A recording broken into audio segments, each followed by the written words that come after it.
Okay, magandang araw po sa ating lahat para po sa ating Bible Knowledge of the Day. Ngayon pong June 18 ng Thursday, sabi po ng Bible sa Proverbs 22 verse 9, He that hath a bountiful eye shall be blessed, for he giveth of his bread to the poor. Yan po ang pamagat natin yung hapong ito.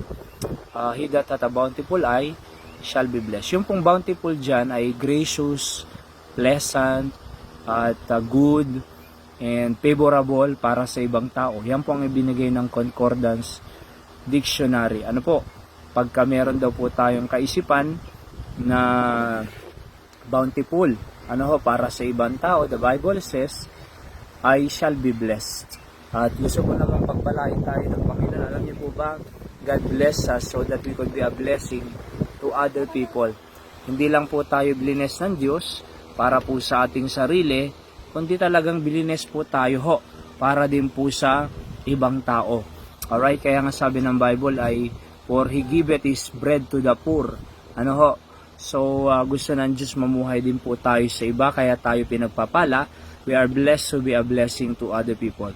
So, ayaw po ng Diyos na makasarili po tayo ho, kundi gusto ng Diyos na mamuhay din po tayo para sa iba. Okay? And we can serve God through serving His people.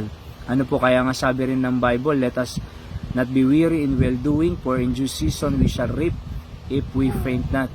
At gawa lang po tayo ng mabuti, sa pag-aanihin din po natin ay kabutihan. And kung gumawa ang tao ng masama, aanihin niya rin masama. Pero kung gumawa siya ng mabuti, mabuti rin po ang kanyang aanihin. Kaya sabi sa Galatians 6:10 pa, as we have therefore opportunity, let us do good to all men, especially unto them who are of the household of faith. Una sa lahat, yung mga kapatiran natin.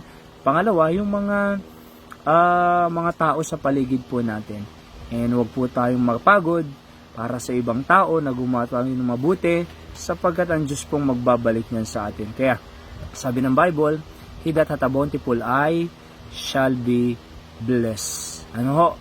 At tuloy-tuloy lang po tayo sa paglilingkod sa ating Panginoon, soul winning, di-disciple, pagdadala ng kaluluwa sa kanyang paanan, pagtulong sa iba, sa ating kapasidad, supporting missionaries around the world, and even yung ating pamilya, no ho, sa kung ano man pwede nating maitulong sa kanila, ay natutuwa po ang Diyos yan. At dahil natutuwa ang Diyos dyan, pagpapalain niya po tayo ho.